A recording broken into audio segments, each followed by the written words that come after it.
Ketika aku diusir dari rumah dengan kehinaan karena dituduh korupsi, aku tak menyangka bahwa aksi terakhirku, menyelamatkan seorang kakek tunanetra di jurang, justru akan mendatangkan seorang mulia untuk membalaskan kehormatanku. Sebelum kita mulai lebih lanjut, yuk, tekan tombol suka, serta tombol subscribe agar tidak ketinggalan kisah menarik lainnya. Dan jangan lupa absen asal kota Bapak Ibu di kolom komentar. Semoga rezeki kita semua dilancarkan, kesehatan kita diberkahi, dan keluarga kita selalu harmonis dalam lindungannya. Amin. Udara di Rumah Sakit Puncak Garuda selalu terasa dingin dan mahal, seolah setiap hembusan AC membawa aroma uang yang disembunyikan. Aku, Dr. Kirana, sudah lama terbiasa dengan lingkungan steril ini, yang sama sterilnya dengan tatapan sinis yang selalu kuterima dari mayoritas staf, terutama yang dekat dengan direktur utama. Aku adalah ahli bedah saraf termuda dan yang paling idealis di sana. Sebuah kombinasi yang jelas membuatku menjadi target yang mudah. Pagi itu, aku baru saja menyelesaikan prosedur kompleks yang membuatku harus berdiri di ruang operasi selama 8 jam, dan yang kutunggu hanyalah segelas air putih dingin, bukan panggilan mendadak dari ruang rapat dewan. Tegangan di lorong menuju lantai direksi itu begitu pekat hingga rasanya bisa kuiris dengan pisau bedah tumpul. Aku tahu ada sesuatu yang tidak beres. Sejak awal pernikahanku dengan Danu, putra tunggal Dr. Randa Sekar, pemilik sekaligus direktur Puncak Garuda, Sekar tidak pernah menyembunyikan ketidaksukaannya padaku. Bukan karena aku tidak kompeten. Gelar dan rekomendasi dariku sudah cukup untuk membungkam para peragu. Masalahnya adalah latar belakangku yang dianggap terlalu sederhana untuk dinasti mereka, dan yang lebih penting, integritasku yang selalu mengganggu skema bisnis rumah sakit. Aku ingat sekali Sekar pernah memutar matanya saat melihatku memilih kopi instan di kantin alih-alih latte yang diimpor. Kirana, kenapa tidak minta suster saja yang buatkan? Kopi itu tidak pantas untuk seorang istri kapten. Aku hanya tersenyum tipis. Aku dibesarkan oleh ayah yang seorang guru honorer, bukan oleh dana offshore kakek moyang. Sejak kapan kemewahan menentukan kualitas kerja seorang dokter? Tapi, Sekar selalu melihat rumah sakit bukan sebagai tempat penyembuhan, melainkan sebagai aset yang harus memberi untung tertinggi. Aku melangkah masuk ruang dewan, ruangan yang dipenuhi perabotan kayu jati gelap yang berat, seberat suasana hati orang-orang di dalamnya. Sekar sudah duduk di ujung meja, tangannya yang dihiasi berlian sebesar kelereng diletakkan di atas dokumen tebal. Wajahnya yang biasanya dipoles sempurna kini tampak tegang, tetapi matanya memancarkan kepuasan yang dingin. Di sebelahnya duduk Dr. Haris, kepala divisi pengadaan yang terkenal licin dan selalu patuh pada Sekar. Aku tahu, Haris adalah kaki tangannya dalam urusan korupsi. Selamat pagi, Ibu Direktur. Sapaku, berdiri tegak, memaksakan ketenangan yang tidak kurasakan. Sekar tidak membalas sapaanku. Ia hanya menggeser setumpuk kertas ke depanku. Silakan duduk, Kirana. Ini bukan kunjungan keluarga. Ini adalah rapat dewan khusus mengenai pelanggaran etika dan prosedur rumah sakit. Jantungku berdebar, tetapi aku menjaga ekspresiku tetap datar. Aku duduk, punggungku lurus, siap menghadapi tembakan. Aku sudah menduga serangan ini akan datang, hanya saja tidak secepat ini. Dr. Haris memulai pembacaan dakwaannya dengan suara yang dibuat-buat serius. Ia merujuk pada operasi kraniotomi darurat yang kulakukan 2 minggu lalu pada seorang pasien dengan tumor otak stadium 4. Kami menemukan, Dr. Kirana, bahwa Anda telah secara sepihak menggunakan dopamine stabilizer X, sebuah obat eksperimental yang belum sepenuhnya disetujui untuk digunakan di Indonesia, dan yang terpenting, harganya 10 kali lipat lebih mahal daripada alternatif standar yang kami sediakan. Tuduhan itu terasa seperti sengatan listrik. Aku tidak menyangkal penggunaan obat itu. Dopamine stabilizer X memang mahal dan baru. Namun, aku tidak punya pilihan. Pasien tersebut menderita kondisi yang sangat langka. Obat standar kami tidak akan mampu menstabilkan tekanan darahnya pasca operasi. Aku menggunakan obat itu karena itu adalah satu-satunya peluang pasien untuk selamat tanpa kerusakan kognitif permanen. Pasien itu selamat, pulih dengan baik, dan kini sudah bisa kembali menghabiskan waktu dengan keluarganya. Ini adalah kesuksesan, bukan pelanggaran. Aku membuka mulutku untuk membela diri.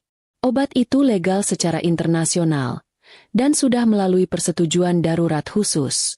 Aku menggunakannya sebagai tindakan diskresi medis tertinggi, karena Sekar memotongku dengan lambaian tangannya yang berhias. Kami tidak tertarik pada kisah heroik, Kirana. Kami tertarik pada biaya dan kepatuhan. Penggunaan obat mahal dan tidak lazim itu menimbulkan pertanyaan serius tentang integritas profesional Anda. Apa untungnya bagi Anda menggunakan obat itu? Apakah ada komisi tersembunyi? Pertanyaan Sekar terasa menjijikan. Komisi. Yang kudapatkan hanyalah 8 jam berdiri di bawah lampu operasi dan nyawa seorang manusia terselamatkan. Aku menatapnya lurus. Aku tidak mendapatkan apa-apa, Ibu Direktur. Selain keyakinan bahwa aku melakukan yang terbaik untuk pasienku. Dan bicara soal biaya, obat mahal itu berhasil menyelamatkan nyawa pasien, yang seandainya ia meninggal, rumah sakit akan berhadapan dengan tuntutan hukum dan kerugian reputasi yang jauh lebih besar. Di tengah ketegangan itu, aku tiba-tiba teringat lelucon kecil yang pernah kubagi dengan Danu. Aku ingat ketika Sekar mengeluh tentang harga hand sanitizer mewah yang harus ia beli karena parabennya lebih sedikit. Padahal dia akan memecatku demi obat seharga beberapa ratus juta. Tapi dia panik karena paraben di tangan. Sekar selalu pandai membuat prioritasnya terlihat suci. Padahal dia hanya seorang pengusaha yang terobsesi pada penampilan. Mengingat hal itu sejenak membuatku merasa lebih tenang. Sebuah jeda yang kuperlukan sebelum kembali ke medan perang. Tuduhan Sekar tentang komisi, meskipun konyol, justru membuka mata batinku. Aku tahu alasan sebenarnya bukan soal biaya obat, tetapi soal pengadaan. Rumah sakit kami terkenal sering menggunakan obat-obatan generik dan alat kesehatan yang sudah lewat umur simpannya, tapi diberi label ulang, demi memangkas biaya dan memperkaya kantong Sekar dan kroninya. Obat eksperimental mahal yang kugunakan itu, yang harus diimpor secara resmi, adalah bukti bahwa pengadaan obat-obatan standar rumah sakit sebenarnya tidak memadai untuk kasus yang kompleks. Aturan ini dibuat untuk memangkas anggaran kami, Kirana, kata Sekar. Suaranya tiba-tiba menjadi lebih rendah dan dingin, tanpa formalitas. Penggunaan obat itu membuka celah bagi auditor untuk melihat ke dalam daftar pengadaan obat kami. Tindakanmu membuat kami harus mengeluarkan dana lebih dari yang seharusnya, dan membuatku harus menjelaskan kepada para investor yang sensitif terhadap biaya. Aku terdiam. Jadi ini masalahnya. Tindakanku sebagai dokter terbaik yang menyelamatkan nyawa telah mengancam jaringan korupsi Sekar. Aku adalah bukti hidup bahwa obat-obatan murah yang mereka gunakan tidak cukup baik. Aku adalah jarum yang menusuk balon keuntungan mereka. Emosi marah dan jijik membanjiriku. Aku tidak bisa percaya bahwa etika medis di rumah sakit ini benar-benar didasarkan pada seberapa banyak uang yang bisa mereka cuci, bukan seberapa banyak nyawa yang bisa diselamatkan. Kami sudah membuat keputusan, potong Sekar. Suaranya kembali formal, seolah baru saja menekan tombol reset. Ia menatapku tanpa berkedip. Mengingat beratnya pelanggaran ini, yaitu penyimpangan anggaran dan potensi tuntutan hukum dari pasien, Sekar jelas berbohong tentang hal ini. Kami memutuskan untuk mengakhiri hubungan kerja Anda dengan Rumah Sakit Puncak Garuda. Efektif, sekarang. Kata-kata itu menghantamku seperti bongkahan es. Dipecat.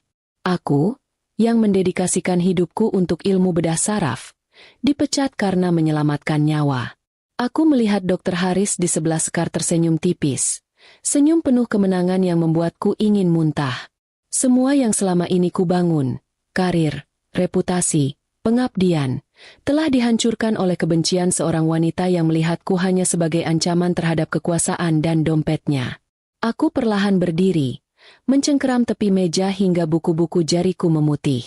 Aku menerima keputusan ini, kataku, suaraku rendah dan stabil, sebuah keajaiban mengingat badai yang berkecamuk di dalam diriku. Tetapi, aku ingin kalian tahu satu hal, obat itu menyelamatkan pasien. Semua yang kalian lakukan ini tidak ada hubungannya dengan etika, dan semuanya berhubungan dengan uang. Aku yakin, kebenaran akan menemukan jalannya. Aku tidak memberi mereka kesempatan untuk menjawab. Aku berbalik, berjalan keluar ruangan dengan langkah mantap. Aku harus melewati lobi utama yang penuh dengan perawat dan dokter yang saling berbisik. Rasanya aku telanjang di bawah tatapan mereka. Tetapi aku memaksakan diri untuk berjalan dengan kepala tegak. Di parkiran, aku langsung masuk ke mobilku. Aku tidak akan membiarkan mereka melihatku hancur di sana. Aku duduk di kursi pengemudi. Tanganku gemetar hebat saat menyalakan mesin. Aku menatap kartu akses rumah sakit Puncak Garuda di tanganku. Lambang burung Garuda emas itu kini terasa seperti cemoohan. Aku melemparkannya ke kursi penumpang. Aku sudah tidak punya tempat di sana. Aku sudah tidak punya tempat di kota ini. Yang kupunya hanyalah mobil ini, beberapa ratus ribu rupiah di dompet, dan satu tujuan, kembali ke ayahku di Lembah Sutra. Kepalaku mulai berdenyut sakit. Aku menyandarkan kepala ke sandaran jok, menutup mata sejenak, dan membiarkan air mata yang kutahan selama rapat itu mengalir turun. Aku harus segera pergi, sebelum Sekar mengubah pengusiran ini menjadi kasus kriminal. Sebelum dia melakukan hal gila lainnya. Aku harus pergi, mencari ketenangan di tempat di mana etika masih berarti lebih dari sekadar harga di papan tulis. Sebuah babak telah berakhir, dan dengan kehancuran yang sangat menyakitkan, sebuah perjalanan baru telah dimulai. Aku mengemudi tanpa arah pasti selama 1 jam, hanya berputar-putar di jalan tol kota yang sibuk, menunda saat yang pasti akan tiba. Energi kemarahan yang membantuku tetap tegak di depan Sekar mulai menghilang, digantikan oleh rasa lelah yang menusuk sampai ke tulang. Ponselku bergetar sekali lagi. Notifikasi dari bank menunjukkan saldo di rekening gajiku baru saja dipindahkan ke rekening tabungan terpisah. Itu adalah sisa-sisa terakhir dari pekerjaanku.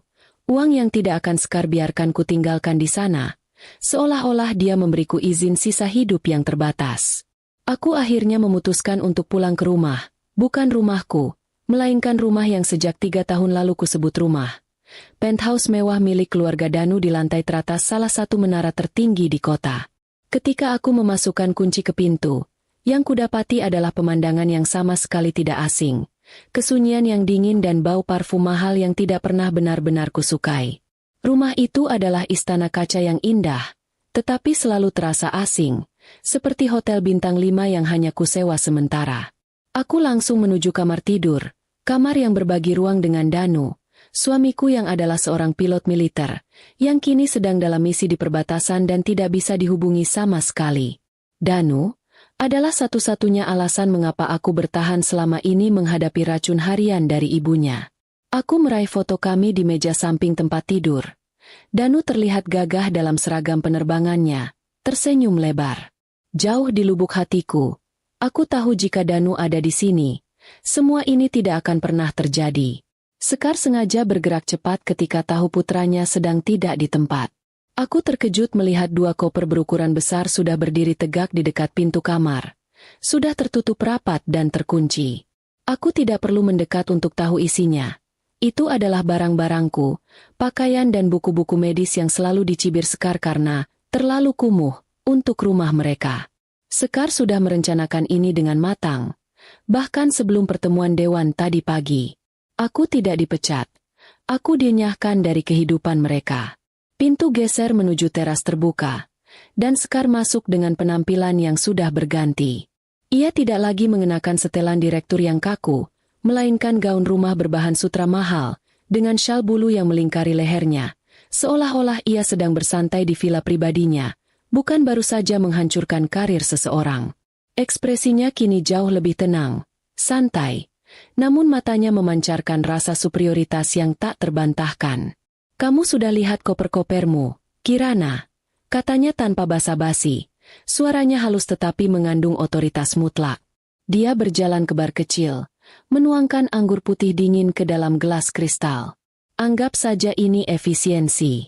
Aku benci melihat hal-hal dilakukan setengah-setengah.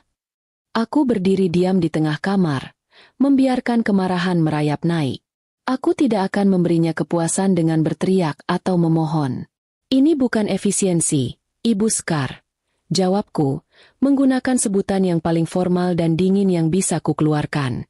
"Ini adalah tindakan keji, fitnah yang direncanakan dengan baik." Sekar tertawa kecil, suara tawa yang dingin dan tajam seperti pecahan kaca. Dia menyesap anggurnya, menatapku dari balik bibir gelasnya. Aku selalu tahu kamu memiliki lidah yang tajam, katanya, berjalan mendekat. Dan itulah masalahnya. Kamu selalu terlalu jujur, terlalu idealis, terlalu kampung. Sekar meletakkan gelasnya di meja dan menunjuk ke koper-koper itu. Danu adalah pilot terbaik di negaranya. Dia harus menikahi seseorang yang mencerminkan status itu, seseorang yang bisa kuajak bicara tentang saham dan galeri seni, bukan tentang betapa mulianya menyelamatkan nyawa dengan obat mahal yang merusak anggaran. Aku mengepalkan tangan. Itu adalah kalimat yang paling menyakitkan, lebih pedih daripada pemecatan di rumah sakit. Aku istrinya, Ibu Sekar. Danu memilihku. Pilihan yang salah. Potongnya dengan cepat, tanpa emosi, seolah sedang mengomentari menu makan malam yang buruk. Dan tugas seorang ibu adalah memperbaiki kesalahan putranya. Kuberikan kamu tiket penerbangan semalam ke Melbourne, dengan beasiswa doktoral di universitas yang Danu inginkan. Kamu bisa membangun karir baru di sana, jauh dari mata publik. Aku menatap tumpukan tiket di tangannya, tiket kelas utama ke Australia. Ini adalah rencana cadangan Sekar. Membayar kepergianku dengan harga mahal. Aku tidak akan pergi ke Melbourne, kataku, melangkah maju. Aku tidak butuh beasiswa palsu dan aku tidak butuh uangmu. Sekar mengerutkan kening. Jangan bodoh, Kirana. Setidaknya ambillah uang kompensasimu. Ia mengulurkan sebuah amplop tebal. Apa ini? Uang tutup mulut. Aku menyambar amplop itu dan merobeknya. Isinya bukan uang, melainkan tiket pesawat yang sudah disobek-sobek kecil, dicampur dengan beberapa lembar uang ratusan ribu yang kusut. Sekar tertawa lagi. Tawa yang kali ini terdengar lebih puas. Ah, maaf. Tadi aku sudah sempat merobeknya. Aku pikir kamu akan lebih cepat setuju. Ambil saja uang tunai yang tersisa. Itu cukup untuk ongkos taksi keluar kota. Penghinaan ini terasa begitu mendalam. Begitu pribadi. Aku bukan hanya dipecat. Aku diceraikan dari kehidupan mereka tanpa persetujuan suamiku, tanpa pemberitahuan. Sekar memperlakukanku seperti sampah yang bisa dibuang begitu saja. Aku tidak mau amplop itu, kataku. Aku menjatuhkan sobekan tiket dan uang yang kusut itu ke lantai marmer yang mengkilap. Aku akan pulang. Pulang ke tempat yang benar-benar menerimaku. Wajah Sekar menjadi keras. Baiklah, kalau begitu pergilah ke tempat asalmu. Jangan pernah kembali, Kirana. Jika kamu mencoba menghubungi Danu, aku akan pastikan dia percaya kamu berselingkuh dan melarikan diri. Itu adalah ancaman terakhir, kartu trufnya. Aku menatapnya tajam, menyimpan ancaman itu dalam hatiku. Dia tahu siapa aku, Ibu Sekar, dan dia tahu siapa ibunya. Aku berjalan ke koper-koperku, menariknya satu persatu menuju pintu. Saat aku membuka pintu penthouse itu, angin kencang langsung menyambar masuk, membawa udara lembab dan bau hujan yang menyegarkan. Aku menoleh ke belakang untuk terakhir kalinya. Sekar berdiri di sana, di tengah ruangan yang mahal dan sunyi, wajahnya puas. Dia baru saja menang. Aku menyeret kedua koper itu melewati koridor karpet tebal. Lalu menekan tombol lift turun. Hujan di luar sudah turun deras, membuat kaca jendela lift terlihat buram dan berkabut, seolah menangisi takdirku. Di basement, aku memasukkan koper-koperku ke bagasi mobil hatchback lamaku yang kontras sekali dengan mobil-mobil mewah yang berbaris rapi di sana. Sebelum menyalakan mesin, aku menatap bayanganku di spion samping. Wajahku pucat, tetapi mataku kering. Aku memaksakan diri untuk tersenyum tipis. Sebuah humor yang gelap. Selamat, Kirana. Kamu baru saja dipecat, diusir, dan diceraikan secara tidak resmi. Semua dalam satu hari. Dan gaun sutra Sekar terlihat sedikit kekecilan di pinggulnya. Pikiranku yang agak konyol itu berhasil memecah ketegangan, memberiku jeda yang sangat kubutuhkan. Aku menyalakan mesin. Cahaya lampu dashboard memantul di mata yang kini dipenuhi tekad yang baru. Aku tidak akan hancur. Aku akan kembali ke rumah, ke ayahku, ke tempat di mana udara terasa bersih dan orang-orang tidak memandangmu dari harga syal yang kamu kenakan. Aku menekan pedal gas. Mobilku melaju keluar dari parkiran bawah tanah yang gelap, menuju hujan abu-abu yang lebat, meninggalkan istana kaca sekar dan semua kepalsuannya untuk selamanya.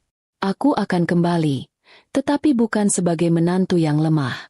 Aku akan kembali sebagai Kirana, dokter yang tidak bisa mereka beli.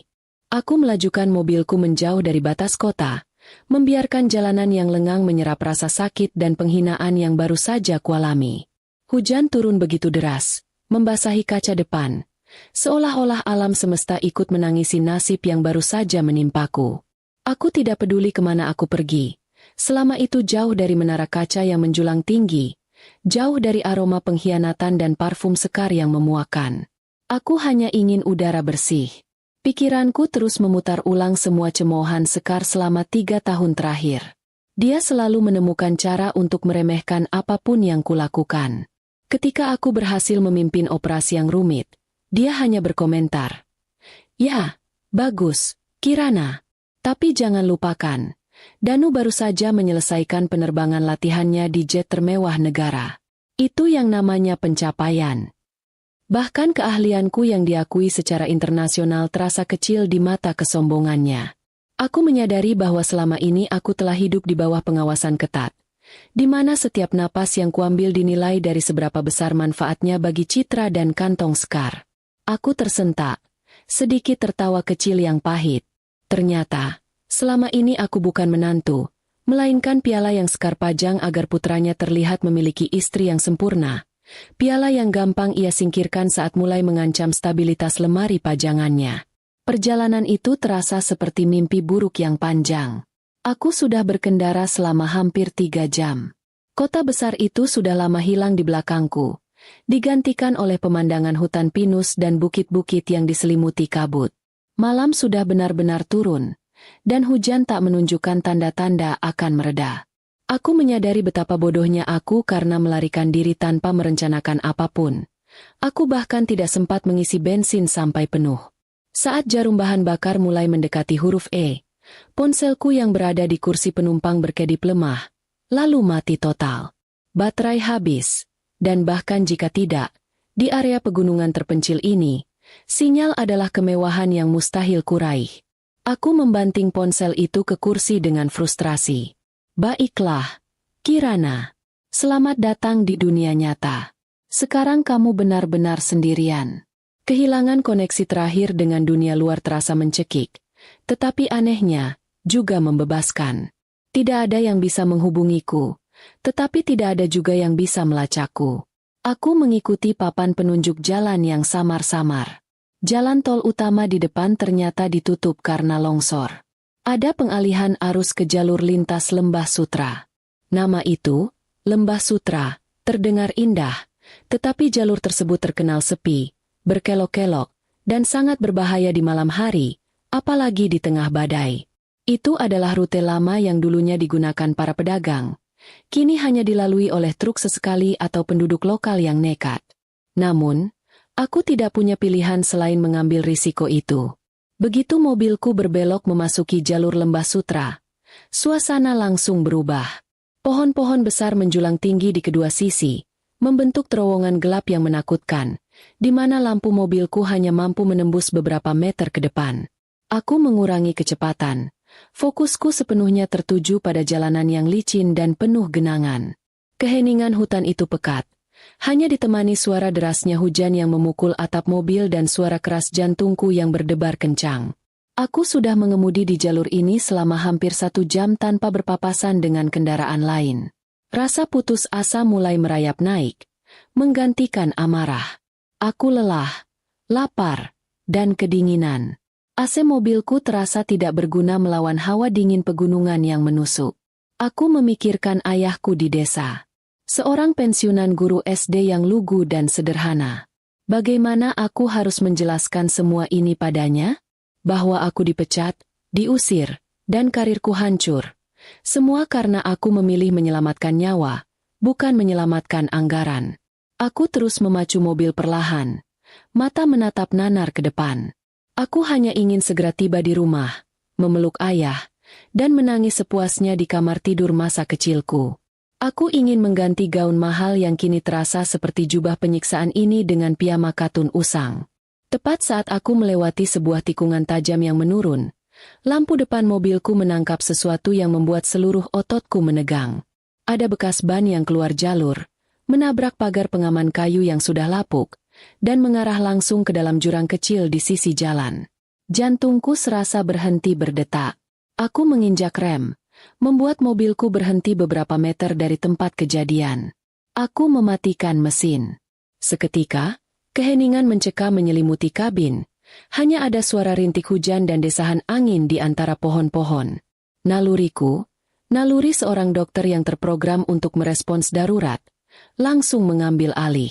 Rasa sakit hatiku, pengusiran sekar, kelelahan, semua itu tiba-tiba lenyap. Ada orang yang membutuhkan bantuan.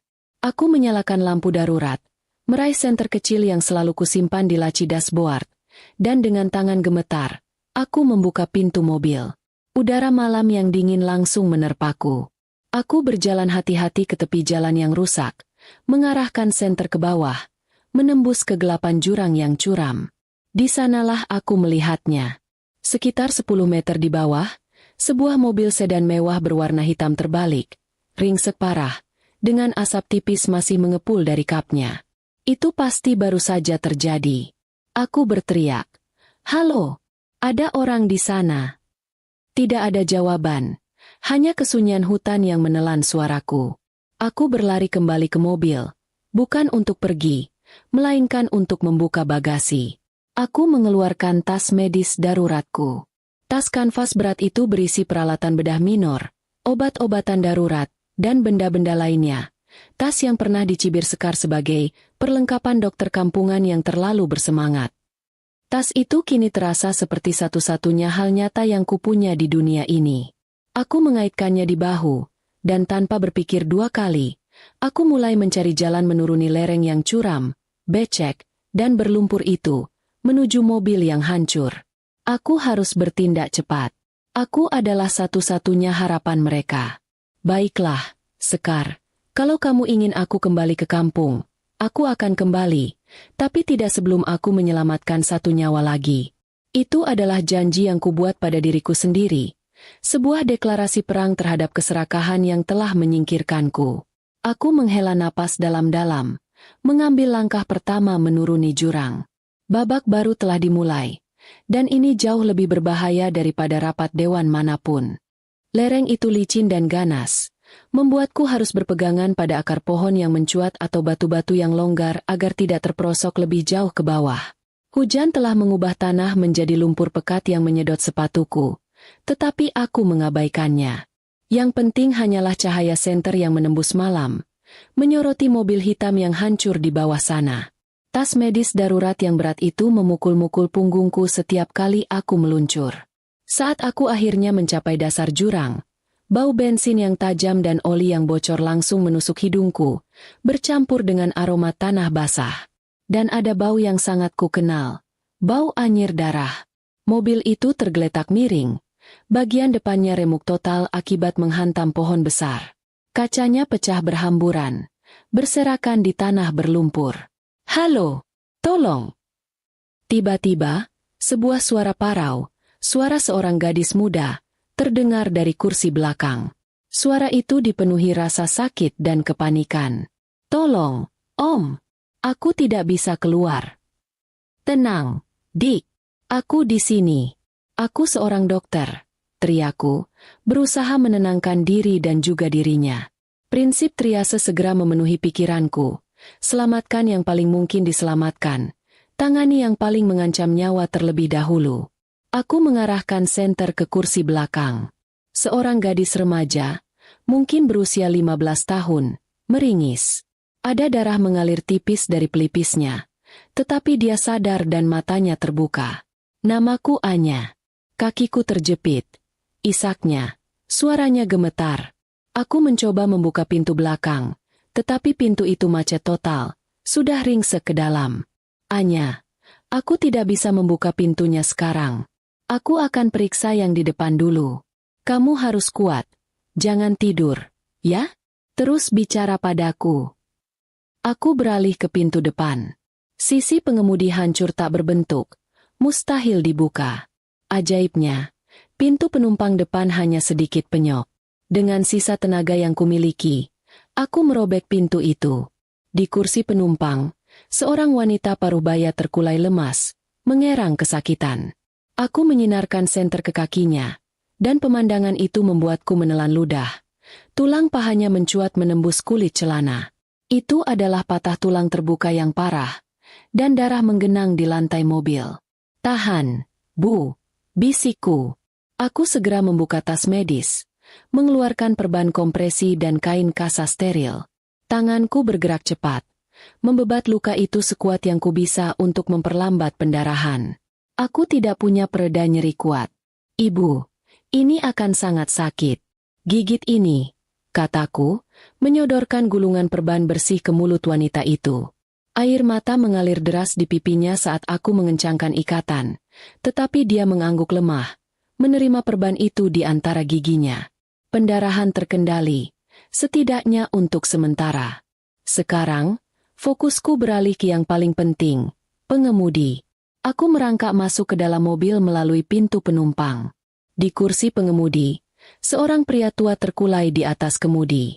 Wajahnya pucat pasi, penuh luka robek, tetapi yang membuatku terkejut adalah penampilannya. Dia mengenakan jas tua yang rapi dan memegang tongkat kayu elegan yang kini patah. Matanya tertutup. Aku meletakkan 2 jariku di lehernya. Nadinya ada, tetapi sangat lemah dan cepat. Aku menyinarkan senter ke wajahnya. Dia adalah seorang kakek tunanetra. Aku memeriksa kepalanya. Ada luka robek besar, tetapi bukan itu yang paling mengkhawatirkanku. Aku mendengar suara napasnya, suara mendengkur yang dalam dan bergolak, dan dia tampak sangat sulit bernapas. Aku menekan dadanya ringan, dan dia mengerang. Senter menyoroti dadanya.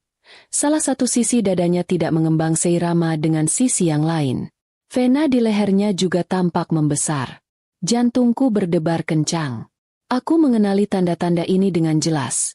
Peningkatan tekanan intrakranial akibat cedera kepala berat dan mungkin hematoma epidural. Ini adalah keadaan darurat neurologis.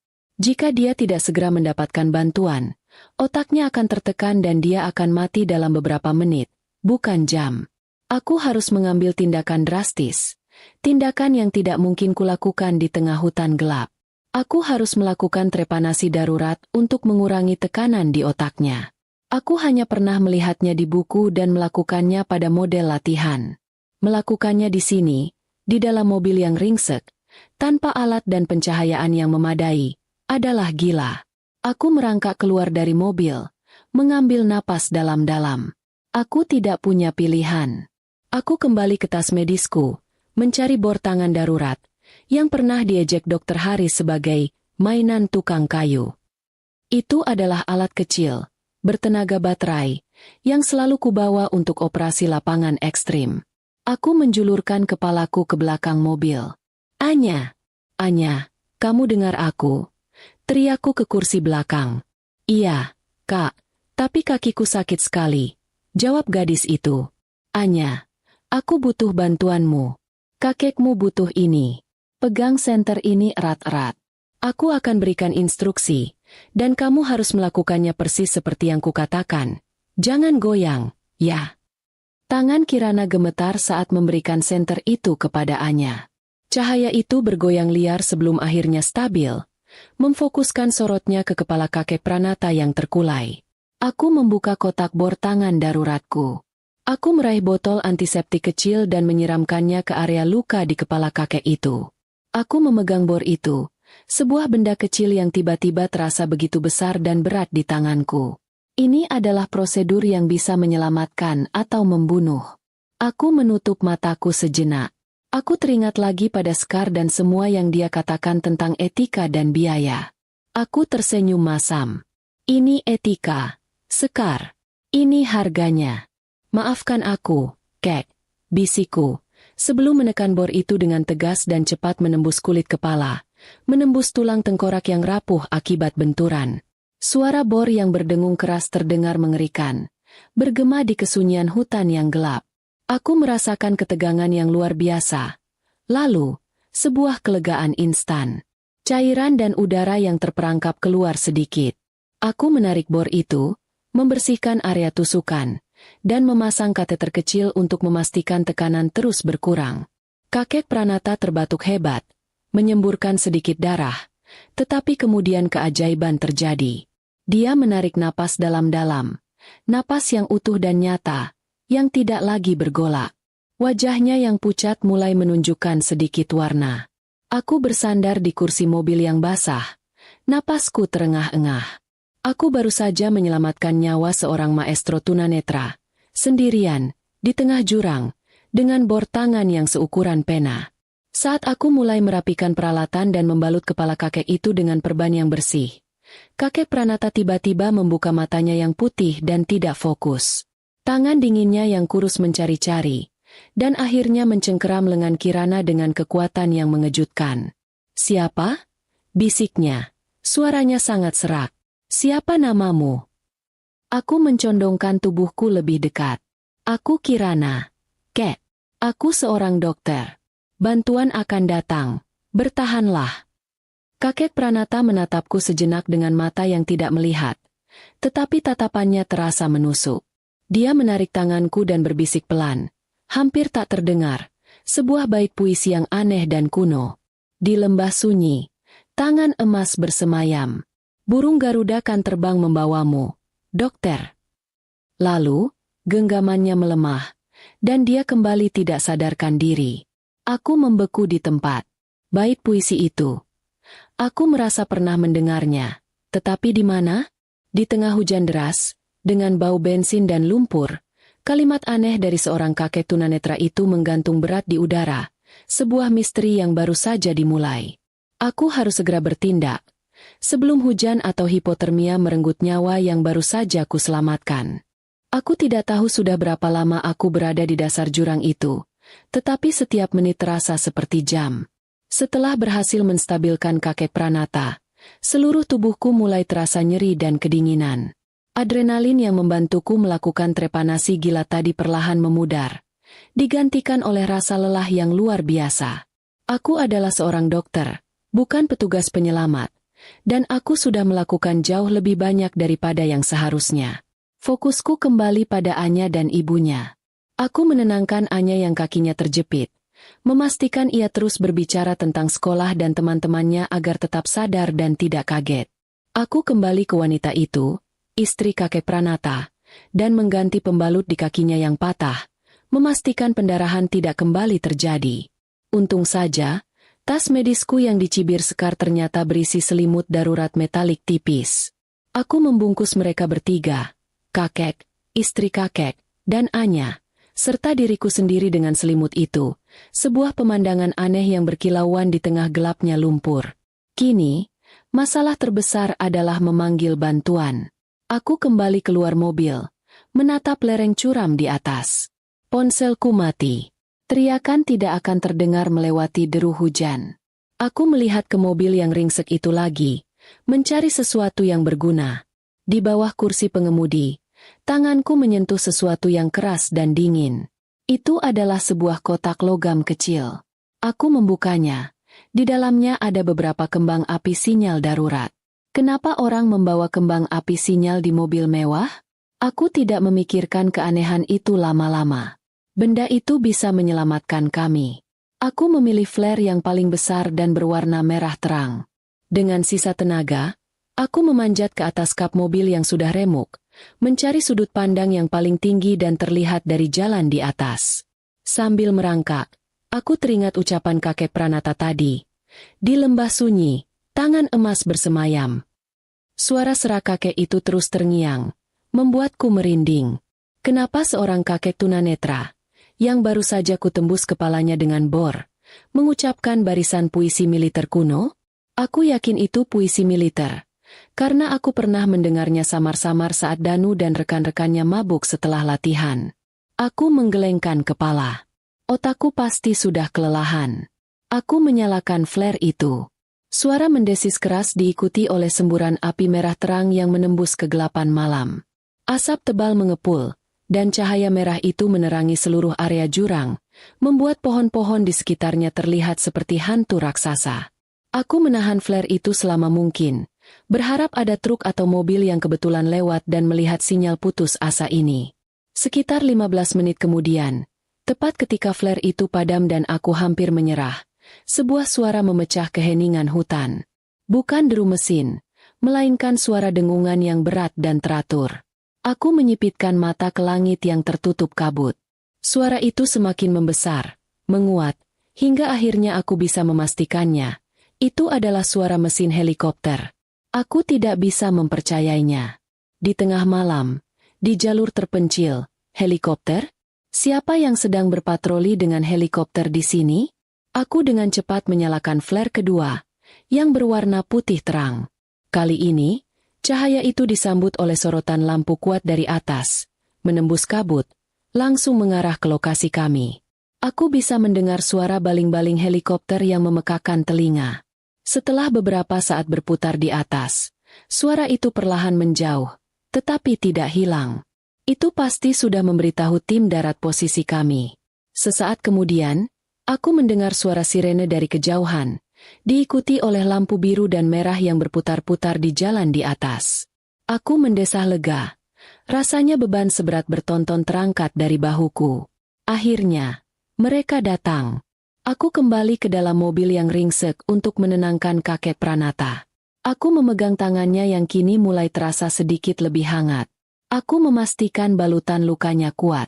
Aku berbisik, "Tolong sudah datang, Kek. Kamu aman sekarang." Kakek Pranata, dengan mata yang tidak melihat, tiba-tiba memegang tanganku erat-erat, sama seperti sebelumnya. Dia tidak mengucapkan puisi lagi, tetapi dia berbisik dengan suara yang lebih jelas dari sebelumnya. "Siapapun kamu, nak, terima kasih. Aku tahu, kamu adalah tangan emas." Genggaman itu mengharukanku. Selama Sekar meremehkanku, selama rekan-rekan kerjaku iri padaku, kakek Pranata, orang asing, tunanetra, dan hampir mati, justru memberiku gelar kehormatan itu. Itu adalah momen pengakuan yang terasa jauh lebih berharga daripada semua pujian di puncak Garuda. Saat petugas paramedis dan polisi akhirnya tiba di bawah, menuruni lereng dengan tali dan tandu, aku mengambil langkah mundur. Mereka terkejut melihat pemandangan itu.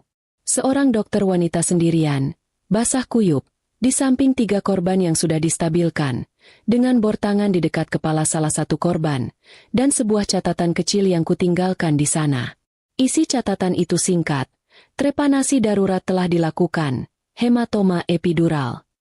Fraktur femur terbuka terkendali. Kondisi stabil sementara. Jangan cabut kateter. Aku tahu para medis pasti kebingungan, melihat betapa ekstremnya prosedur itu dilakukan di lapangan. Tetapi, aku tidak ingin ada pertanyaan lebih lanjut. Aku sudah melakukan tugasku. Aku tidak ingin ada yang tahu siapa aku, atau dari mana aku berasal. Aku hanya ingin kembali ke mobilku dan menghilang. Saat tim para medis senior mendekat, menatap ke arah kakek Pranata yang kini sedang dipasangi penyangga leher, aku mengambil keputusan. Aku mengambil tas medisku, berjalan menjauh dari kerumunan, dan mulai mendaki lereng. Aku menoleh ke belakang untuk terakhir kalinya. Kakek Pranata sudah di atas tandu. Saat mereka mengangkatnya, kakek itu kembali mencoba mencari-cari. Matanya yang buta mencari-cari ke arah jurang, ke arah tempat aku berdiri di bayangan. Aku memegang napas, berharap dia tidak melihatku.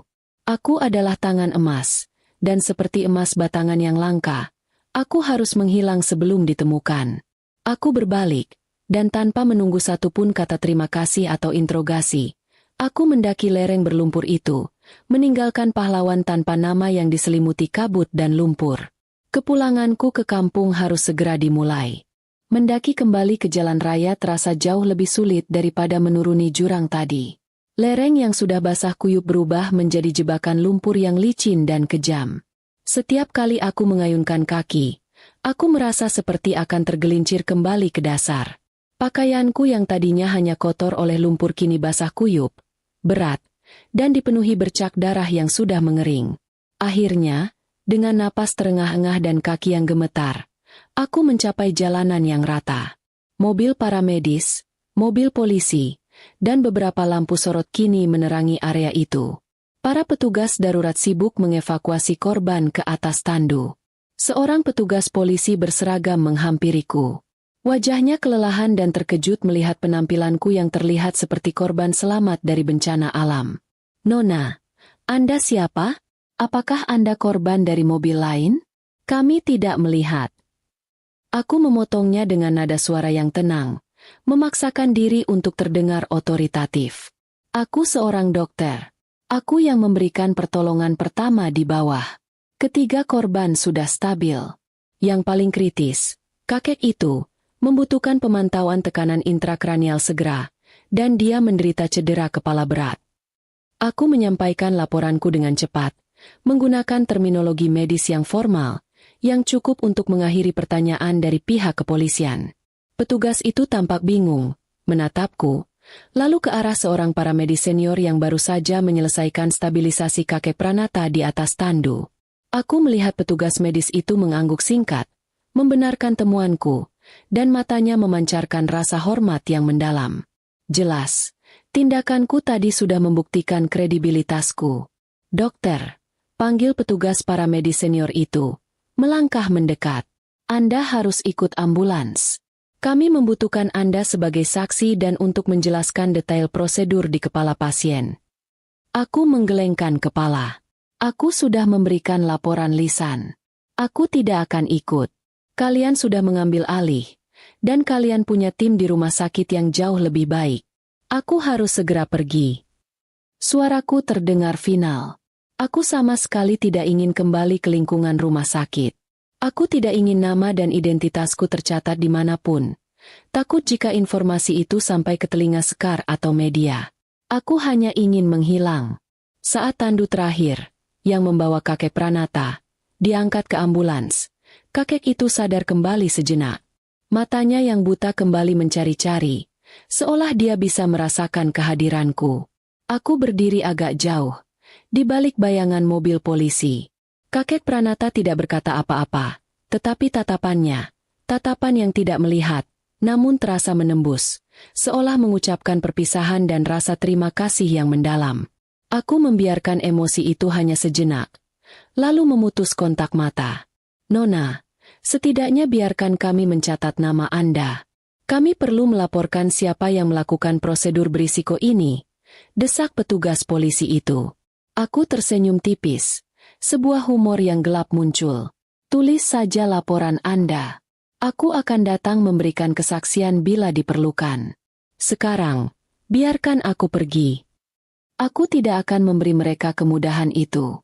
Aku harus menjadi hantu. Aku berbalik dan berjalan menuju mobilku. Aku tidak berlari, tetapi langkahku cepat dan pasti. Aku tidak menoleh ke belakang. Aku tahu, jika aku melihat lampu ambulans itu satu kali lagi, jika aku mendengar erangan Anya lagi, hatiku akan goyah, dan aku akan kembali. Tetapi aku harus egois untuk sesaat. Aku harus menyelamatkan diriku sendiri. Aku masuk ke mobil, menyalakan mesin, dan memutar setir, membelokkan mobilku ke arah lembah Sutra, menjauh dari lampu biru dan merah yang berputar-putar. Aku melihat lampu-lampu ambulans dan polisi itu menghilang di kaca spion, bergerak ke arah kota yang baru saja memuntahkanku. Aku melaju dalam kesunyian, hanya ditemani deru mesin mobilku yang sudah tua. Sisa perjalanan itu terasa sangat sunyi, mematikan. Adrenalin yang tadi membantuku kini benar-benar habis. Yang tersisa hanyalah rasa sakit yang luar biasa di setiap ototku, dan rasa hampa di hatiku. Rasa sakit karena pengkhianatan Sekar kembali dengan kekuatan penuh, bercampur dengan bau darah dan bensin yang menempel di pakaianku. Aku mengemudi terus, melewati jalanan yang semakin sempit, masuk semakin jauh ke dalam pedalaman pegunungan. Ketika fajar mulai menyingsing, mewarnai langit dengan warna merah muda dan oranye yang lembut, aku akhirnya melihatnya. Tanda selamat datang di desaku. Sebuah desa kecil, tenang, dikelilingi sawah hijau yang baru ditanam. Aku memarkir mobilku di depan rumah kayu sederhana ayahku. Jendela rumah itu masih gelap, tetapi pemandangannya terasa begitu hangat, begitu akrab. kontra sekali dengan interior dingin penthouse Sekar. Aku duduk di mobil selama beberapa menit. Terlalu lelah untuk bergerak. Aku menatap bayanganku di kaca spion. Wajahku pucat, mataku merah, jilbabku kotor dan sobek, dan ada noda darah kering di pipiku. Aku tampak lebih seperti korban perang daripada seorang penyelamat. Pintu mobil berderit pelan saat kubuka. Dan suara itu ternyata cukup untuk membangunkan ayah. Ayahku, seorang pria berusia 60-an dengan wajah teduh dan rambut memutih, selalu bangun sebelum subuh untuk salat. Dia keluar ke teras. Matanya menyipit melihat mobilku yang berlumur lumpur. Lalu dia membeku saat melihatku. Kirana, nak, ya Tuhan, ada apa denganmu? Suaranya bergetar karena terkejut. Aku tidak bisa menahannya lagi. Kehancuran yang selama ini kutahan, kengerian di jurang, kebencian Sekar, semua itu pecah. Aku berlari ke pelukan ayah. Dan air mata yang kubendung di depan para petugas darurat dan Sekar akhirnya mengalir deras. Aku menangis untuk pekerjaanku yang hilang, untuk suamiku yang jauh, dan untuk kehormatanku yang ternoda. Ya Allah, nak, kamu kenapa? Ibuku, yang juga terbangun, berlari keluar, jilbab tidurnya masih terpasang. Melihat kondisiku yang berantakan, mereka tidak banyak bertanya. Mereka hanya membawaku masuk, membantu melepaskan pakaian kotor dan basah kuyup itu, menyelimutiku di kamar tidur masa kecilku, kamar yang masih berbau kapuk dan minyak kayu putih. Aku menceritakan sebagian kecil kebenaran. Aku bilang ada masalah besar di rumah sakit, aku berselisih dengan Ibu Sekar, dan aku mengambil cuti panjang. Aku tidak sanggup menceritakan tentang pemecatan yang tidak terhormat, tentang pengusiran dari rumah, atau tentang amplop uang kusut yang kutinggalkan di lantai marmer. Aku hanya ingin mereka tenang. Untuk malam itu, aku akan menjadi anak kecil yang sakit, yang hanya butuh pelukan dari orang tua. Dan di desa kecil itu, di balik pintu kayu sederhana, aku akhirnya merasa aman. Aku merasa telah pulang, meskipun dengan hati yang remuk. 1 minggu berlalu dalam kabut keheningan. Hari-hariku di desa terasa seperti berada di dimensi waktu yang berbeda, jauh dari hiruk-pikuk ruang operasi dan intrik korporasi milik Sekar.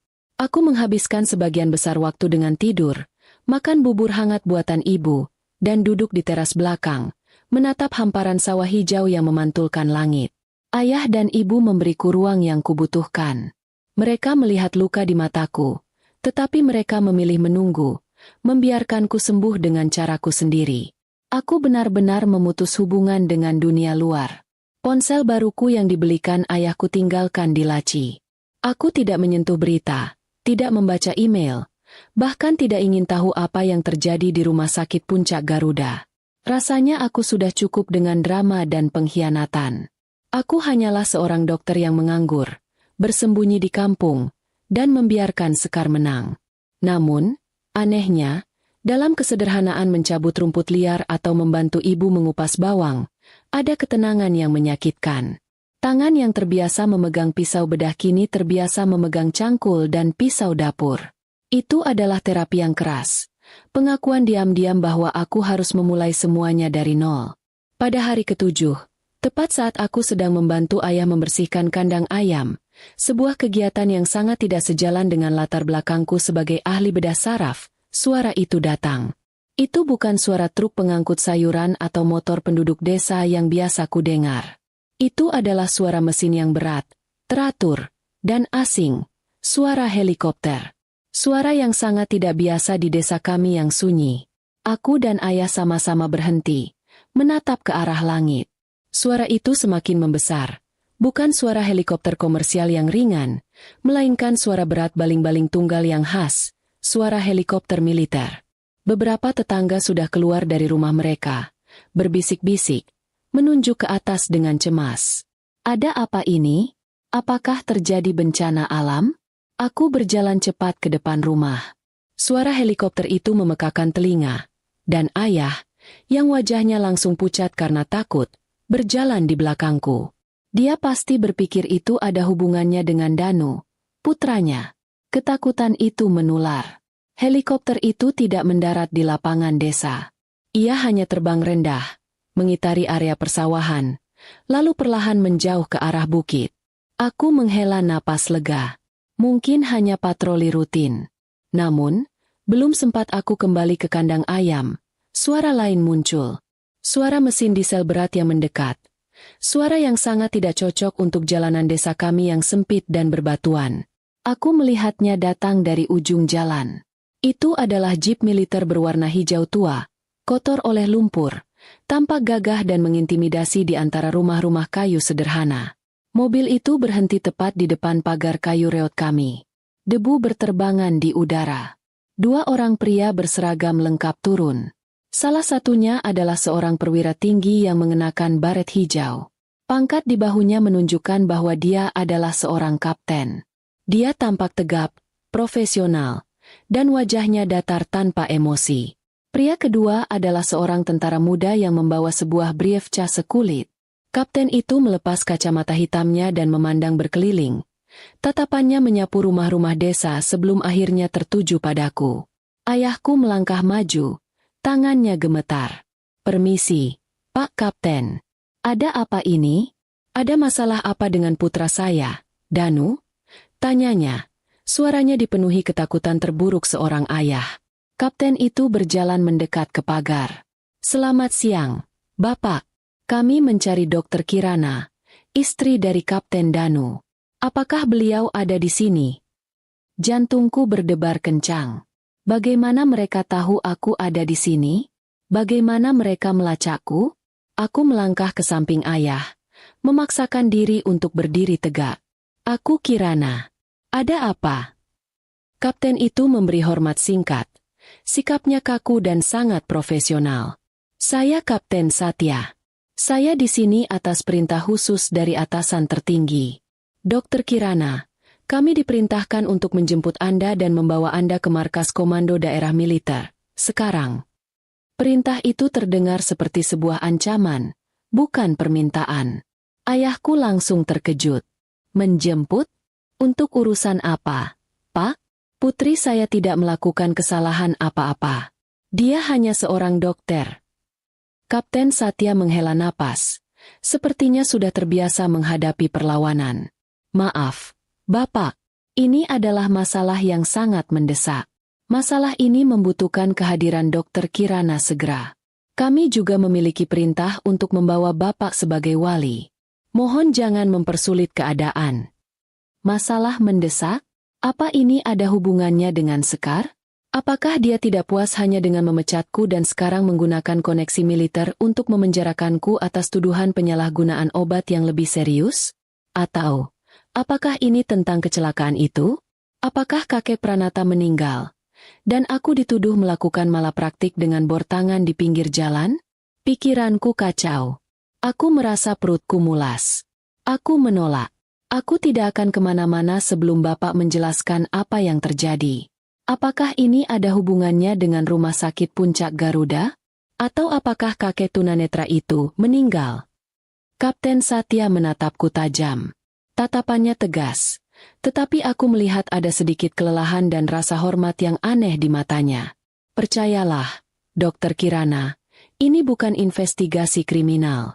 Ini adalah hal yang jauh lebih besar dan lebih penting dari rumah sakit Anda. Ini demi kebaikan Anda. Panglima tertinggi ingin bertemu dengan Anda. Ini bukan permintaan. Ini adalah perintah. Kami hanya meminta Anda untuk bertemu seseorang." "Panglima tertinggi?" Kata itu membuatku membeku. Panglima tertinggi Angkatan Udara. Kakek Pranata baru pensiun. Jadi pangkat itu pastilah berhubungan dengan Angkatan Udara. Seorang dokter yang baru saja dipecat, diusir, dan kini dijemput oleh pasukan khusus untuk bertemu Panglima tertinggi? Ini sungguh lelucon yang buruk. Ayahku memegang lenganku erat-erat. Wajahnya dipenuhi rasa takut, tetapi sebagai seorang ayah, dia tahu dia harus melindungiku. "Baik, Pak Kapten," kata ayahku akhirnya. Suaranya pasrah. "Kami akan ikut. Beri kami waktu 10 menit untuk ganti pakaian." Kapten Satya mengangguk hormat. "Tentu. Kami tunggu di mobil. Dan jangan coba-coba menghubungi siapapun. Komunikasi di area ini sudah kami amankan." Peringatan itu dingin dan jelas. Di dalam kamar, Tanganku gemetar hebat saat aku mencoba mengenakan blazer yang paling bersih dan jilbab yang rapi.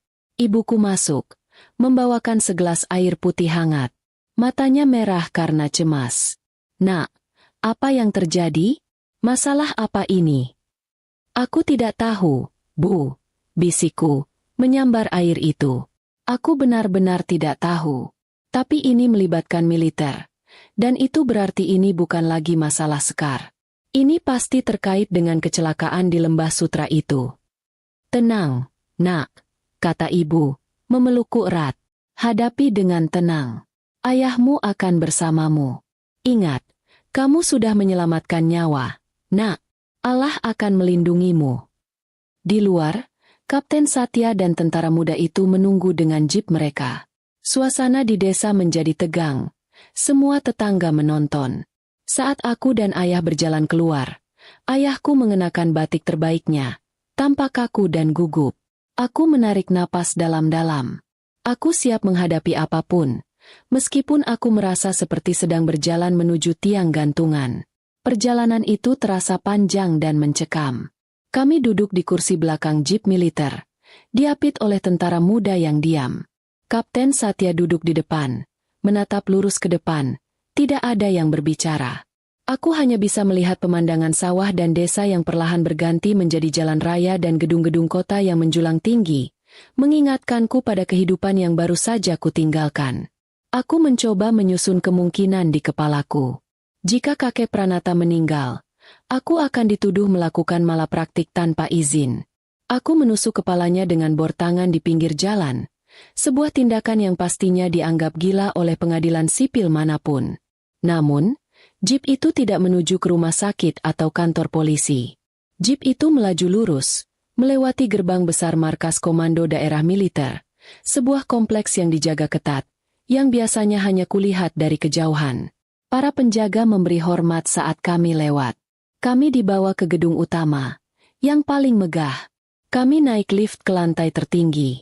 Aku mengira kami akan dibawa ke ruang interogasi atau kantor hukum militer yang gelap. Namun, Kapten Satya membawa kami ke sebuah area tunggu pribadi yang mewah. Lantainya dilapisi karpet tebal, dan dindingnya dipenuhi foto-foto pahlawan angkatan udara yang gagah.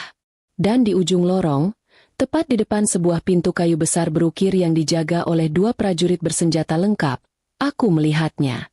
Seseorang yang membuat seluruh syok dan kelelahan dalam seminggu ini terasa ringan. "Danu," bisikku. Air mata tiba-tiba membasahi mataku. Seorang pria berseragam penerbang lengkap, dengan wajah lelah, janggut yang mulai tumbuh, dan tatapan cemas mondar-mandir di depan pintu itu. Itu benar-benar suamiku. Danu mendongak. Matanya yang lelah langsung melebar saat melihatku. "Kirana, ya Tuhan, kamu tidak apa-apa." Dia berlari, langsung memelukku erat-erat, pelukan yang kuat dan putus asa. "Apa yang terjadi?" "Aku diterbangkan pulang pagi ini. Perintah darurat. Mereka bilang ada urusan keluarga mendesak menyangkut istriku." "Ponselmu mati." Aku pikir kamu benar-benar pergi." Aku menahan tangis, membiarkan kelegaan membanjiriku. "Aku dipecat, Mas. Dan Ibu Sekar dia mengusirku dari rumah," bisikku. Ekspresi Danu berubah dari khawatir menjadi bingung, lalu menjadi amarah yang membara. "Dipecat? Ibu mengusirmu? Kapan?" "Seminggu yang lalu. Setelah kamu berangkat," kataku. Sebelum Danu sempat marah, Kapten Satya melangkah maju. "Kapten Danu, mohon tenang. Anda dipanggil pulang untuk mendampingi istri Anda. Marsekal sudah menunggu." Kapten Satya menunjuk ke pintu kayu besar berukir di ujung lorong itu. "Marsekal?" Rendra tampak lebih bingung. Dia hanya seorang kapten. Dia tidak pernah berurusan dengan Marsekal Bintang 4. "Marsekal mana? Kenapa dia mau bertemu kami?" Kapten Satya hanya berdiri tegak. "Bukan sembarang Marsekal, Kapten. Panglima tertinggi Angkatan Udara yang baru saja pensiun sudah menunggu Anda berdua." Danu meraih tanganku, menggenggamnya erat. Dia menatapku, lalu ke pintu tertutup itu. Wajahnya dipenuhi kebingungan dan ketakutan. Aku hanya bisa menggelengkan kepala.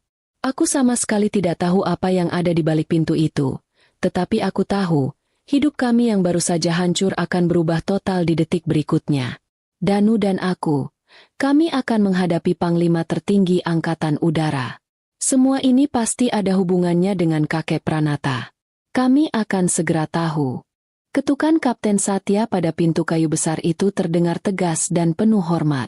Aku merasakan dinginnya ketegangan menjalar dari genggaman tangan Danu ke tanganku. Aku bisa merasakan rasa takut dan kebingungan Danu, yang sebagai seorang kapten, tidak pernah menyangka akan berada di hadapan petinggi militer tertinggi negara. Suara berat dan berwibawa dari dalam ruangan terdengar. Masuk! Pintu itu didorong terbuka oleh salah satu prajurit, menampakkan sebuah ruangan yang sama sekali tidak kuperkirakan. Itu bukan ruang interogasi militer yang kukhawatirkan. Itu adalah sebuah kantor mewah, mungkin ruang kerja terbesar yang pernah kulihat. Lantainya dari marmer mengkilap, karpet tebal menghiasi sebagian besar ruangan, dan dindingnya dihiasi panel kayu gelap. Di satu sisi, terdapat jendela setinggi langit-langit yang menawarkan pemandangan seluruh kota dari ketinggian. Bendera merah putih dan panji-panji militer berdiri gagah di sudut ruangan. Di tengah ruangan, di balik meja kayu jati berukuran masif, duduklah seorang pria. Aku langsung mengenalinya. Meskipun kini wajahnya tidak lagi pucat, tidak lagi berlumuran darah, dan dia tidak lagi terkulai di atas kemudi, itu adalah kakek Pranata. Dia duduk tegak, mengenakan seragam militer lengkap berwarna biru tua, seragam yang bersih, rapi, dan penuh dengan tanda jasa serta medali yang berkilauan. Mataku turun ke bahunya, dan di sanalah berkilau di bawah cahaya lampu kristal, 4 bintang emas. Marsekal bintang 4, Panglima tertinggi Angkatan Udara yang baru saja pensiun. Aku membeku di tempat. Danu di sebelahku bereaksi sesuai naluri. Pelatihan militernya selama bertahun-tahun mengambil alih. Begitu matanya menangkap 4 bintang itu, tubuhnya menjadi kaku seperti papan. Dia melepaskan tanganku, mengambil satu langkah maju, menghentakkan kakinya, dan memberikan hormat militer yang sempurna. Lapor, Kapten Danu, siap. Suaranya menggema di ruangan yang sunyi. Danu tidak berani menatap wajah Marskal itu. Dia menatap lurus ke dinding di belakangnya, bingung, takut, dan benar-benar tidak mengerti apa yang sedang terjadi. Aku di sisi lain, tidak bisa mengalihkan pandanganku dari kakek Pranata.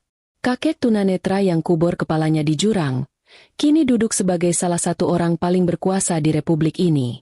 Burung Garuda kan terbang membawamu. Dokter.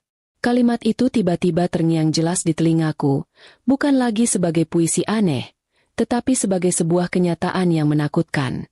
Kakek Pranata, yang kini ku ketahui adalah Marsekal, tersenyum tipis. Dia perlahan berdiri.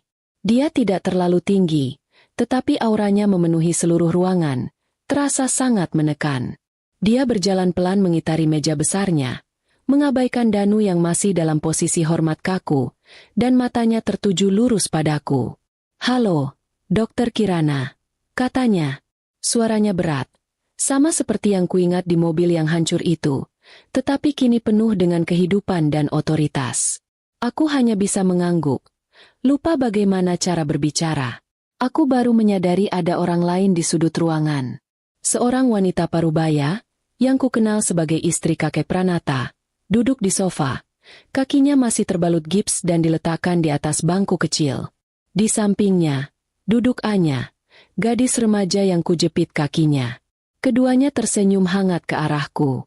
"Istriku, Ibu Nirmala," kata Marskal Pranata, menunjuk ke wanita di sofa, "dan putriku, Anya." Danu akhirnya menurunkan tangannya, tetapi dia masih berdiri dalam posisi siaga. Matanya melesat antara aku, Marsekal, dan keluarganya. Dia mencoba memecahkan teka-teki yang mustahil.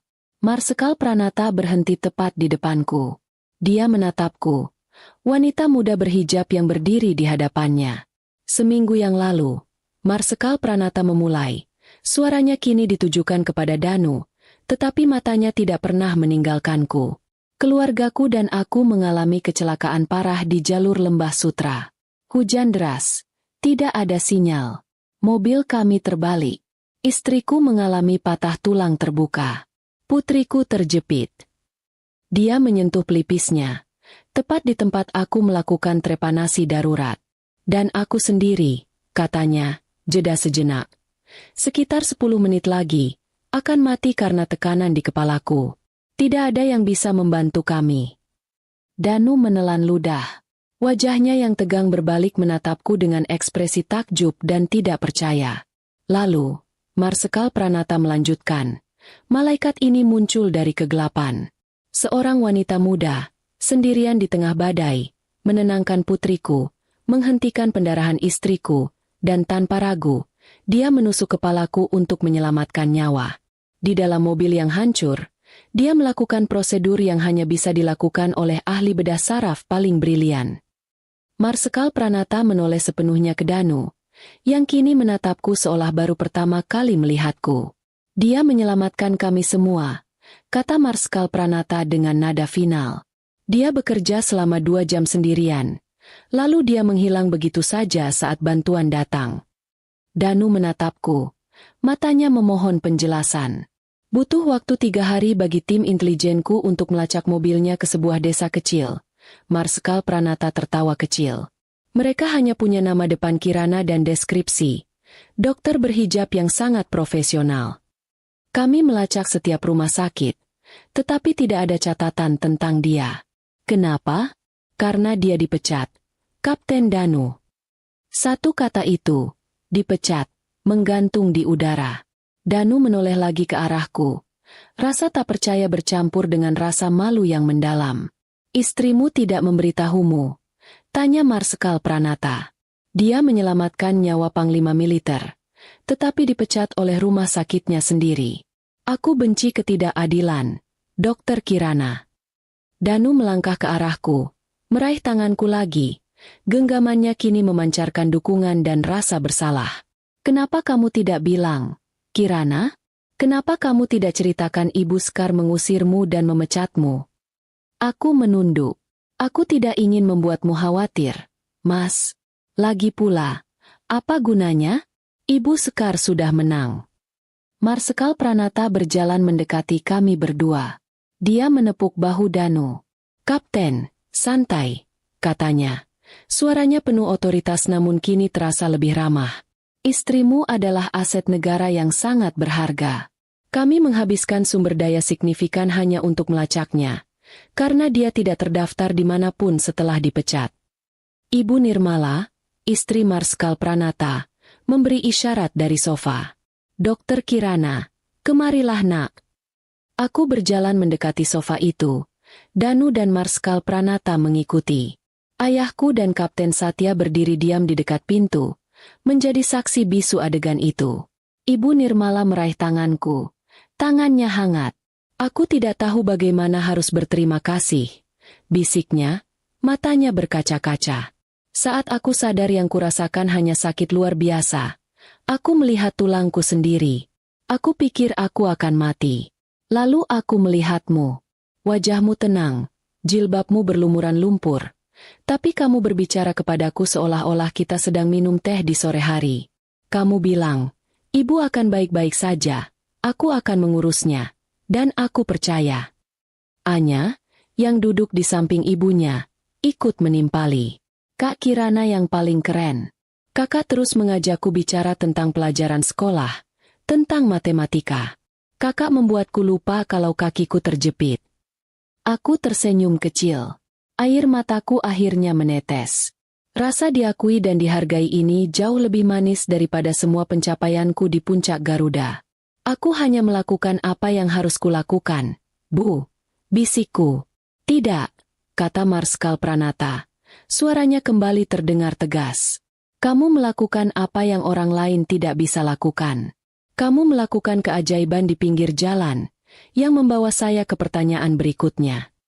Marsekal Pranata menatapku dengan mata elangnya yang tajam. Dokter Kirana, apa yang dilakukan seorang ahli bedah saraf brilian seperti Anda sendirian di tengah badai, di jalur lintas hutan yang sepi, dan mengapa Anda menghilang begitu saja? Jelaskan padaku tentang pemecatan dari Rumah Sakit Puncak Garuda. Aku menunduk. Tidak bisa berbohong. Aku dipecat secara tidak hormat, Jenderal. Karena aku menggunakan obat mahal yang mereka sebut penyimpangan anggaran. Tapi itu adalah obat terbaik untuk pasienku.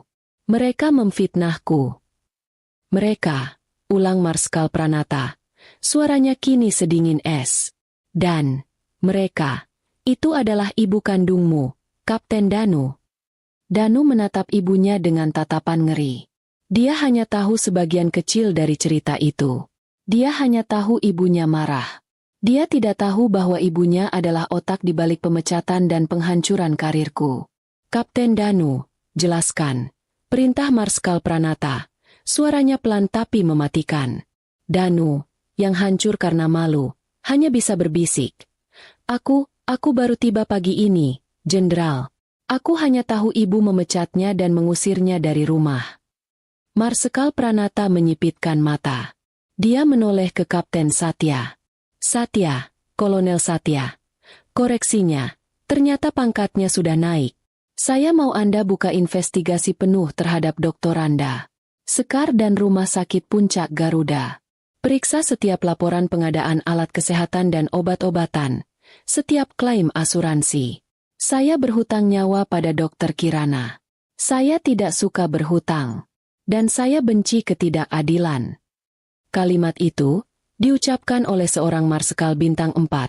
Terasa seperti proklamasi perang. Aku menatap Danu. Dia menatapku kembali. Matanya dipenuhi kebanggaan yang luar biasa dan rasa malu yang mendalam atas nama ibunya. Era Sekar, era yang telah menghancurkan karirku, akan segera berakhir. Dan itu semua berkat sebuah bor tangan kecil di malam badai.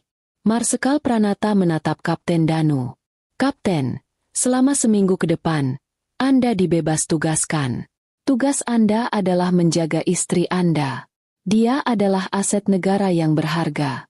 Kolonel Satya, kembalikan Dr. Kirana dan ayahnya ke desa dengan pengawalan militer yang pantas. Biar kami yang mengurus sisanya. Aku hanya bisa mengangguk. Air mata kelegaan dan kejutan membasahi pipiku. Di depan seorang panglima tertinggi, kehormatanku akhirnya dipulihkan.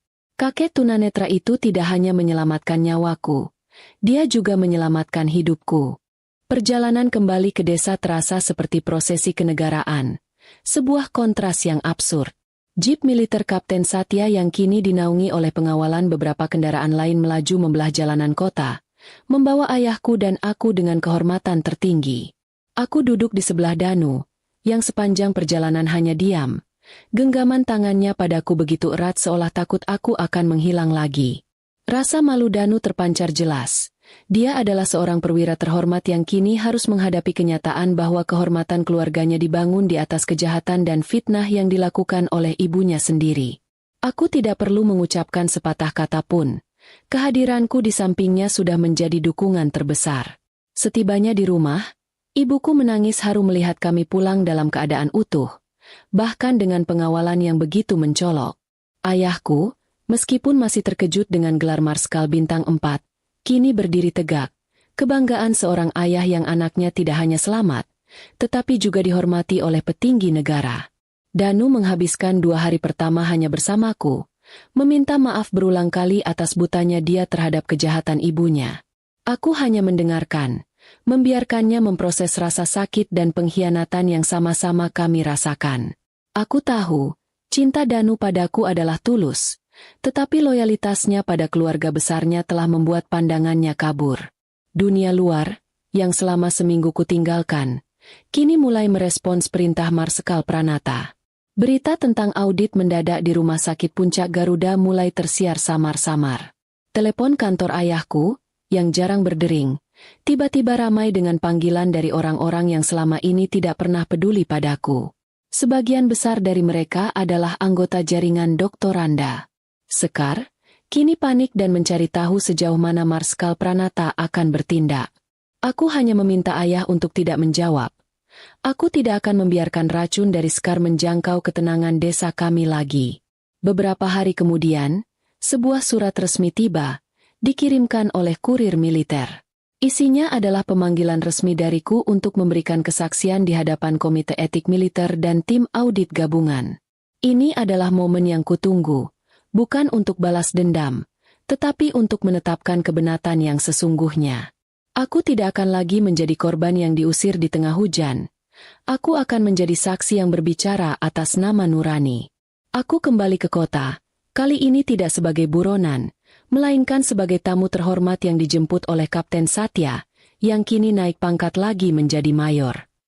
Di ruang rapat markas besar, aku tidak lagi berdiri gemetar.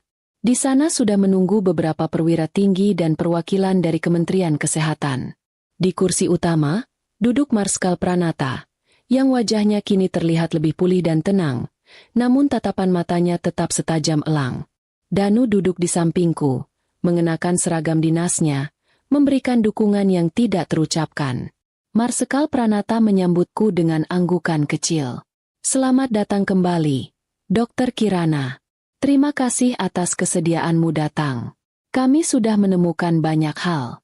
Dan sekarang, kami hanya butuh kesaksianmu untuk mengikat simpul terakhir. Tim audit memulai presentasi mereka.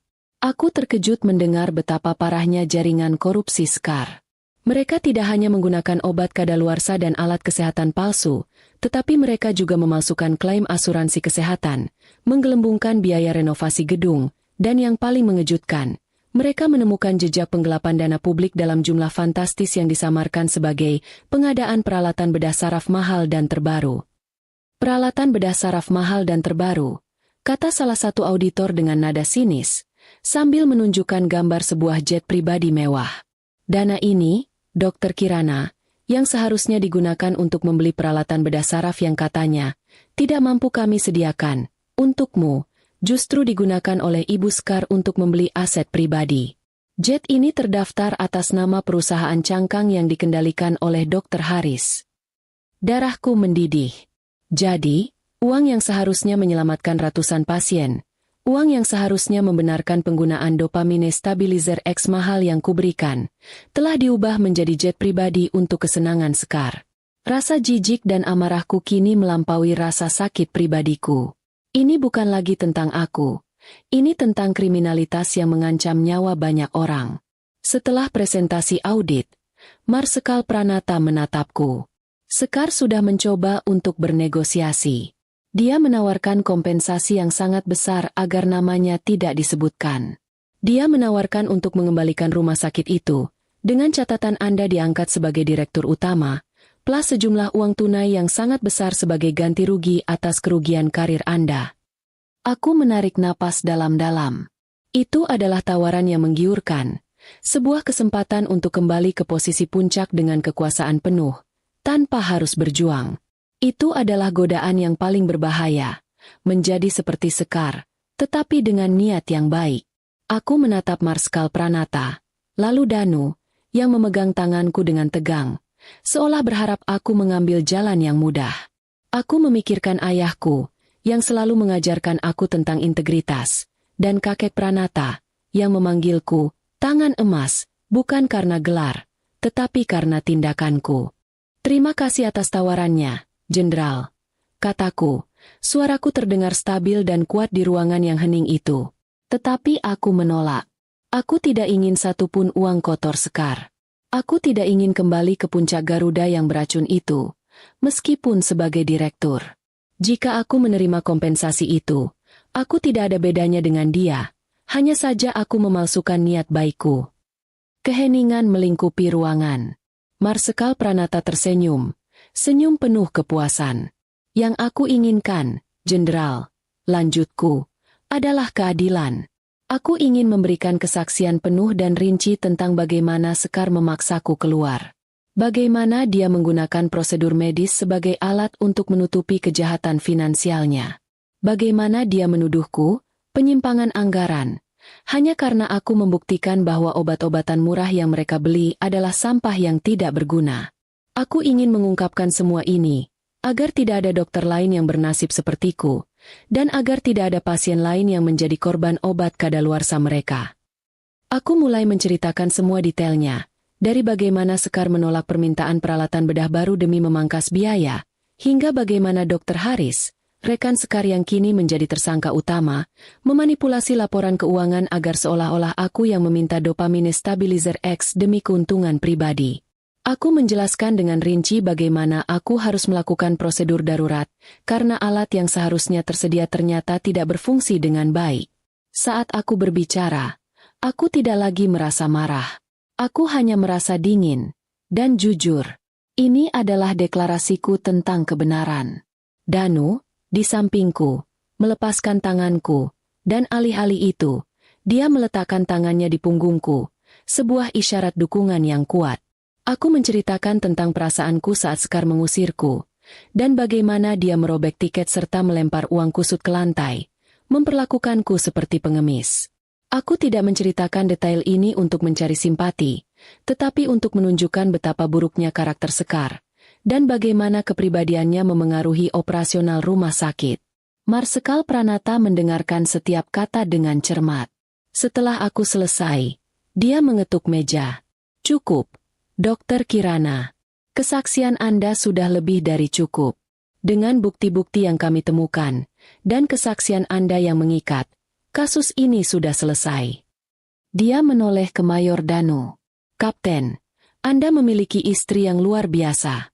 Dia menolak jutaan rupiah demi integritas. Saya tahu sekarang mengapa Anda memilihnya. Aku dan Danu hanya saling pandang. Rasanya seperti kami baru saja mengakhiri drama rumah tangga yang paling mahal dan paling berbahaya dalam sejarah. Aku berhasil melepaskan diri dari racun Sekar, bukan dengan melarikan diri, tetapi dengan berdiri tegak dan menghadapi kebenaran. Aku telah memberikan pukulan terakhir pada jaringan korupsi itu, dan kali ini, itu adalah pukulan dari tangan emas. Marsekal Pranata kemudian memberikan perintah. Mayor Danu dibebas tugaskan sementara dari satuan, tetapi tidak untuk berdiam diri. Anda akan menjadi asisten pribadi saya, yang bertugas penuh untuk membantu pembersihan aset dan administrasi rumah sakit Sekar yang akan kami sita. Anda akan melihat sendiri seberapa busuk ibu Anda. Lalu, dia menatapku. Tatapannya melembut. Dokter Kirana, Anda adalah pahlawan yang menolak hadiah. Aku tidak akan membiarkan keahlianmu hilang begitu saja di desa. Anda tidak ingin uang, jadi saya akan memberikan sesuatu yang jauh lebih berharga daripada uang. Aku menunggu, penasaran. Aku akan memberikan Anda kesempatan untuk membangun dari awal, di tempat yang bersih dan murni. Anda tidak akan kembali ke puncak Garuda. Anda akan memimpin sesuatu yang jauh lebih baik, dan itu adalah hadiah saya atas nyawa yang Anda selamatkan. Aku merasakan lonjakan harapan yang besar. Setelah kehancuran ini, aku akan mendapatkan kesempatan untuk menebus mimpiku.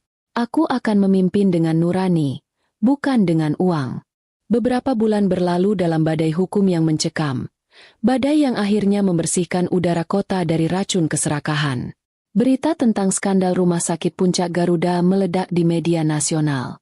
Kisah itu adalah kisah sempurna untuk liputan pers, korupsi di sektor kesehatan, penggunaan dana publik untuk jet pribadi, dan keadilan yang dibawa oleh campur tangan militer. Nama Dr. Randa, Sekar dan Dr. Haris menjadi bulan-bulanan publik, simbol dari kejahatan dan arogansi yang selama ini tersembunyi. Aku dan Danu tidak lagi berada di garis depan drama itu. Kami kembali ke desa selama proses persidangan, menjauh dari sorotan kamera, membiarkan kebenaran yang kusampaikan bekerja. Ayah dan ibu merawat kami, dan di bawah langit desa yang tenang, Danu dan aku menyembuhkan luka rumah tangga kami. Danu bekerja keras sebagai asisten Marsekal Pranata, membantu tim audit membongkar aset dan administrasi ibunya. Dia melihat sendiri betapa dalam dan busuknya jaringan korupsi itu, sebuah pengalaman yang membebaskannya dari loyalitas buta. Hari itu, aku sedang memasak rendang di dapur, dengan aroma rempah yang memenuhi rumah sederhana kami, ketika siaran langsung berita dari pengadilan ditayangkan di televisi kecil ayah. Aku melangkah ke ruang tamu, jantungku berdebar pelan. Di layar, wajah Sekar tampak kuyu, menua 20 tahun dalam beberapa bulan, rambutnya acak-acakan. Dia mengenakan kemeja putih sederhana dan rompi tahanan oranye yang mencolok. Seorang reporter berteriak, "Ibu Sekar, apa tanggapan Anda atas vonis?" Suara reporter di TV terdengar jelas. Hakim menyatakan Dr. Randa Sekar terbukti secara sah dan meyakinkan melakukan tindak pidana korupsi, penipuan, dan pencucian uang secara sistematis, serta membahayakan nyawa pasien. Vonis yang dijatuhkan sangat berat, 10 tahun penjara, seluruh asetnya disita oleh negara, dan izin medisnya dicabut seumur hidup. Aku menyaksikan adegan itu, berdiri di samping Danu. Danu, yang kini memiliki pangkat baru setelah Marskal Pranata meninjau kembali catatan dinasnya yang sengaja dihambat oleh Sekar, memegang tanganku erat-erat. "Kamu baik-baik saja, Kirana?" Tanyanya pelan. Aku mengangguk. "Aku baik-baik saja, Mas. Keadilan sudah ditegakkan." Bukan aku yang membalasnya, tetapi nuraninya sendiri. Tidak ada rasa kemenangan yang besar dalam diriku. Hanya rasa kasihan yang tenang terhadap kehancuran yang diciptakan oleh keserakahan yang tak berujung. Aku melihat Sekar di layar TV menundukkan kepala saat kamera menyorotnya. Dan aku memejamkan mata. Masa lalu sudah selesai. Beberapa minggu setelah vonis, aku dipanggil kembali ke Jakarta. Bukan untuk bersaksi, tetapi untuk peresmian. Marskal Pranata menepati janjinya. Aku berdiri di lobi sebuah gedung baru, modern, dan steril, jauh berbeda dari puncak Garuda yang dingin dan penuh tipu daya. Gedung itu menjulang tinggi di area kompleks militer. Tampak megah tetapi penuh harapan. Di dinding lobi, sebuah plakat besar bertuliskan, Klinik Rehabilitasi dan Trauma Garuda Emas. Garuda Emas. Tangan emas. Aku merasakan getaran di dadaku. Itu adalah panggilan dari kakek Pranata di Jurang.